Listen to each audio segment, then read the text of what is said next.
Assalamualaikum warahmatullahi wabarakatuh. Kami dari kelompok 13 di sini akan eh, membahas tentang penyusunan rencana dan strategi pemasaran gerilya. Kami berjumlahkan 2 orang, yaitu saya Ahmad Fikri Hardianto dan juga Sulianingrum. Di sini saya akan menjelaskan tentang menyusun rencana dan strategi pemasaran gerilya.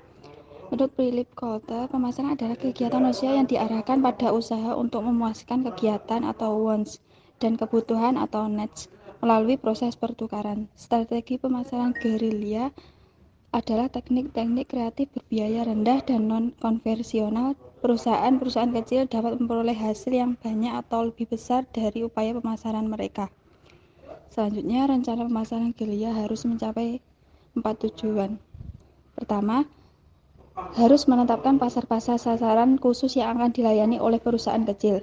Yang kedua, harus menentukan kebutuhan dan keinginan pelaksana melalui riset pasar. Yang ketiga, harus menganalisis keunggulan kompetitif perusahaan dan menyusun strategi pemasaran gerilya sesuai dengan keunggulan tersebut. Harus membantu menciptakan bauran pemasaran yang memuaskan. Selanjutnya, yang ketujuh yaitu prinsip pemasaran gerilya. Itu ada 7 ya teman-teman. Yang pertama, menentukan cakup pasar dan mengisinya. Yang kedua, menjual sekaligus menghibur. Yang ketiga, unik. Yang keempat, interaksi dengan pelanggan. Yang kelima, identitas perusahaan. Yang keenam, fokus pada pelangganan. Dan yang terakhir, kualitas. Menentukan kebutuhan dan keinginan pelanggan itu ada 3 poin. Yang pertama yaitu basic atau kebutuhan dasar. Yang kedua, meeting expression atau memenuhi harapan. Yang ketiga, exceeding expression atau melampaui harapan. Yang selanjutnya, cara mengembangkan keunggulan bersaing.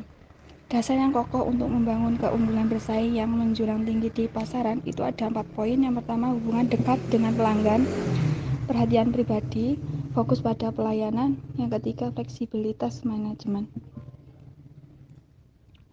Yang selanjutnya, berbagai teknik yang berfokus pada pelangganan. Itu ada 5 poin. Yang pertama, layanan dan saran pribadi, perhatian kepada setiap individu, pembayaran yang lebih fleksibel, kenyamanan untuk melakukan diferensiasi sendiri. Yang terakhir, mempertahankan loyalitas pelanggan. Yang selanjutnya, mensyaratkan pemilik perusahaan untuk mengembangkan langkah-langkah sebagai berikut.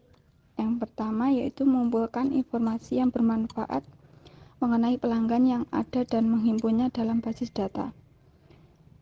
Menganalisis basis data tersebut untuk menentukan pelanggan perusahaan yang paling baik dan yang paling mendatangkan keuntungan, kebutuhan mereka, dan kebiasaan membeli mereka.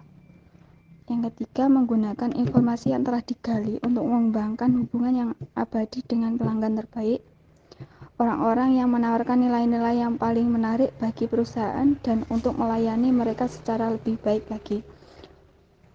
Yang terakhir, menarik lebih banyak pelanggan yang sesuai dengan profil perusahaan. Mengenai pelanggan terbaik, tetap menjaga hubungan dengan pelanggan perusahaan antara transaksi penjualan atau dengan selanjutnya. Selanjutnya, pemasaran di World Wide Web adalah jaringan yang sangat besar yang menghubungkan berbagai komputer di seluruh dunia melalui internet dan membukanya lautan informasi tanpa batas bagi penggunanya. Dan yang terakhir, terkait bauran pemasaran. Itu ada 1 poin yaitu unsur utama dalam strategi pemasaran itu memakai 4P, yaitu yang pertama, produk adalah barang atau jasa yang digunakan untuk memuaskan kebutuhan konsumen. Yang kedua yaitu tempat, adalah segala kegiatan yang meliputi pergerakan barang sampai ke tempat pelanggan membeli, menghasilkan manfaat atau tempat.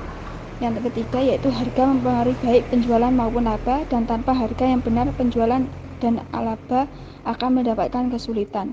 Harga yang benar untuk produk dan jasa tergantung pada 3 faktor ya teman-teman. Yang pertama, struktur biaya perusahaan, penilaian mengenai pasar, citra perusahaan yang ingin dibentuk dalam pemikiran pelanggan, dan yang terakhir yaitu promosi menyangkut baik periklanan maupun penjualan. Mungkin cukup sekian yang bisa kami presentasikan. Mungkin dari teman-teman ada yang ditanyakan, monggo lewat WA ya teman-teman.